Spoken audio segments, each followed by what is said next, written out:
खाटू श्याम बाबा, जिन्हें कलयुग के भगवान कहा जाता है, भक्तों में अत्यंत श्रद्धा और विश्वास के प्रतीक हैं। इनका वास्तविक नाम बर्बरीक था, जो महाभारत के वीर योद्धा घटोत्कच के पुत्र थे। कहते हैं कि खाटू श्याम बाबा कलयुग में श्री कृष्ण के ही रूप में पूजे जाते हैं।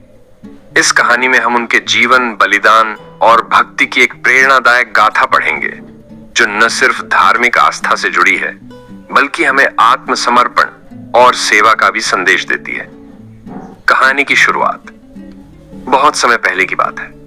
महाभारत का युद्ध होने वाला था। कौरव और पांडव दोनों अपनी अपनी सेनाओं को सुसज्जित कर रहे थे। उस समय एक युवा वीर योद्धा था, बर्बरीक। वह महाबली घटोत्कच और नाग कन्या मोरवी का पुत्र था। बर्बरीक बचपन से ही अत्यंत पराक्रमी, धर्मपरायण और सत्यनिष्ठ था। उसने भगवान शिव से 3 अमोघ बाणों का वरदान प्राप्त किया था, जिन्हें 3 बाण कहा जाता है।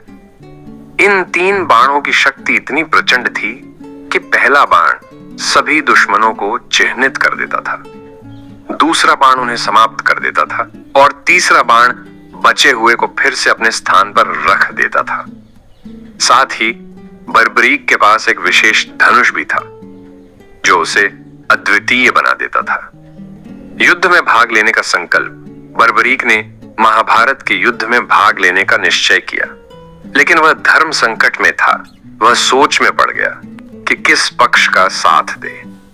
उसका सिद्धांत था कि वह सदा पराजित पक्ष की ओर से युद्ध करेगा। यह सुनकर भगवान श्री कृष्ण को चिंता हुई, क्योंकि यदि बर्बरीक युद्ध में भाग लेता तो वह हर बार विजयी पक्ष का संहार कर पराजित पक्ष की ओर चला जाता और अंततः पूरी सेना का अंत हो जाता। भगवान श्री कृष्ण की परीक्षा। श्री कृष्ण ने ब्राह्मण का वेश धारण कर बर्बरीक से मिलने का निश्चय किया। उन्होंने बर्बरीक से पूछा कि वह युद्ध में किसका साथ देगा। बर्बरीक ने स्पष्ट कहा कि वह सदैव पराजित पक्ष का साथ देगा। फिर श्री कृष्ण ने बर्बरीक की शक्ति को परखने के लिए उससे उसकी 3 बाणों की शक्ति का प्रदर्शन करने को कहा। बर्बरीक ने एक पेड़ की सभी पत्तियों को चिह्नित कर समाप्त कर दिया, यहां तक कि एक पत्ती जो श्री कृष्ण ने अपने पांव के नीचे छिपा ली थी, वह भी उस बाण से नहीं बच सकी। यह देखकर श्री कृष्ण को यकीन हो गया कि यह योद्धा द्वितीय है, और यदि युद्ध में शामिल हुआ तो युद्ध का स्वरूप ही बदल जाएगा। बलिदान की मांग। श्री कृष्ण ने तब बर्बरीक से युद्ध में भाग लेने से पूर्व एक दान मांगा, उसका शीश। सिर। बर्बरीक ने बिना किसी हिचकिचाहट के अपना सिर दान करने की सहमति दे दी। उसने कहा कि अगर एक ब्राह्मण जो वेश में श्री कृष्ण थे कुछ मांग रहा है तो वह मना नहीं कर सकता। उस समय बर्बरीक ने श्री कृष्ण से एक अंतिम इच्छा जताई कि वह महाभारत का युद्ध देखना चाहता है। श्री कृष्ण ने उसका सिर एक पहाड़ी पर स्थापित कर दिया, जहां से उसने पूरा युद्ध देखा। श्री कृष्ण का आशीर्वाद।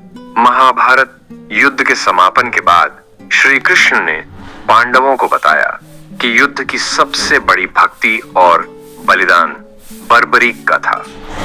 उन्होंने घोषणा की कि कलयुग में बर्बरीक को श्याम नाम से पूजा जाएगा और जो भी भक्त सच्चे मन से शरण लेगा उसकी मनोकामना पूरी होगी। खाटू नगरी में प्रकट हुए बाबा। समय बीता।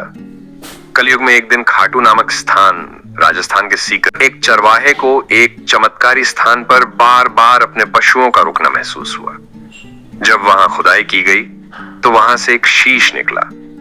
उसी रात उस क्षेत्र के राजा को सपने में स्वयं खाटू श्याम बाबा ने दर्शन दिए और कहा कि यह वही सिर है जो महाभारत में श्री कृष्ण ने स्थापित किया था। इसके बाद वहां एक भव्य मंदिर बनवाया गया, जिसे आज हम श्री खाटू श्याम मंदिर के नाम से जानते हैं। आज लाखों श्रद्धालु दूर दूर से बाबा के दर्शन के लिए खाटू आते हैं। श्याम बाबा का नाम लेते ही भक्तों का हृदय प्रेम, भक्ति और श्रद्धा से भर जाता है। खाटू श्याम बाबा की महिमा। खाटू श्याम बाबा को कलयुग के कृष्ण कहा जाता है। कहा जाता है कि जो भी व्यक्ति सच्चे मन से बाबा को याद करता है, उसकी हर समस्या का समाधान होता है।